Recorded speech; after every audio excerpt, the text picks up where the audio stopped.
In the second video, we talked about that beautiful old luxury 2011 GMC Acadia that we have.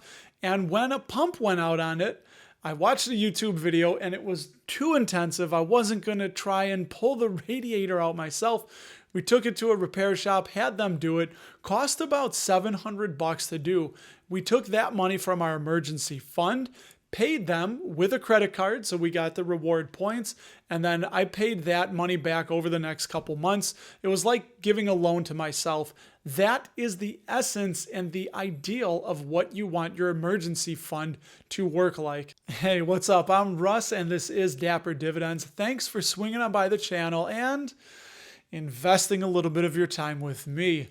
Do you need an emergency fund? Yes, you need an emergency fund. Okay, thanks for swinging on by. I'll talk to you later. No, yeah, you need an emergency fund because you never know when those expenses are going to pop up.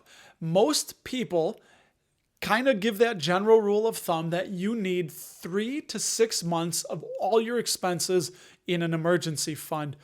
That's a little bit heavy in my opinion. Not bad, unless it was a super high yielding account. But these days, when this is being filmed, yields are very, very low on savings accounts. Now, I think that's a lot of cash that's just sitting there on the sidelines waiting to be deployed.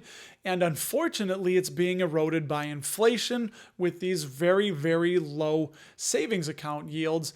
And remember, if you have it in a checking account, that is the worst because the money in your wallet will never be worth more than it is right now. Again, we like to have about 1 to 2 months of expenses in a savings account. We don't need anything crazy. And remember, this isn't including our mortgage payment because we have a 5-month buffer. If you haven't listened to it, please check out the video before right here. So there's always going to be a risk versus reward.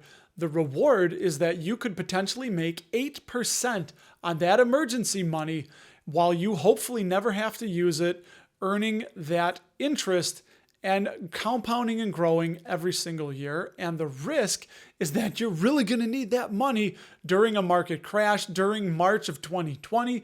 Something breaks and you need that money and you have to pull it out and you're down. And remember, you only truly lose when you sell. That's when you lock it in. So not financial advice, and this is just my opinion. I would like to see that money instead in a total market ETF. If you don't understand investing and it's not your thing, buying something like the VTI or VTSAX, those are total market funds that you're basically buying a small little sliver of every single company in the stock market, the good, the bad, and the ugly. And if I already had several ETFs, I would look for a unique one that I would easily be able to designate as my emergency fund money. Or you could consider something like VARO money, where you can eventually earn up to 3%.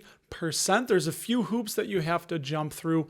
One of them is you start earning 0.20% and then earn up to 3% on a balance of only 1 penny.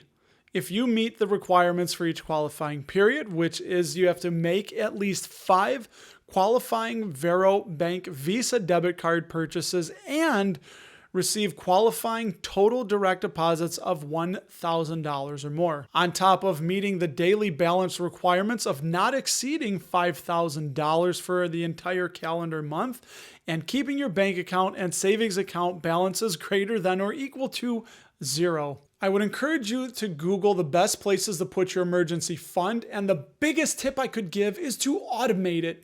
Make it automatic so you have money going into that emergency fund every month, even if it's $20 a week, $20 a month, just something to get it in there and make it a one-way street. It goes in, don't take it out unless it's for a true blue emergency. We're going to be talking about mutual funds in the next video and what I think is a pretty good rule of thumb for mutual funds. If you haven't, check out the first video in this series, and I will talk to you there.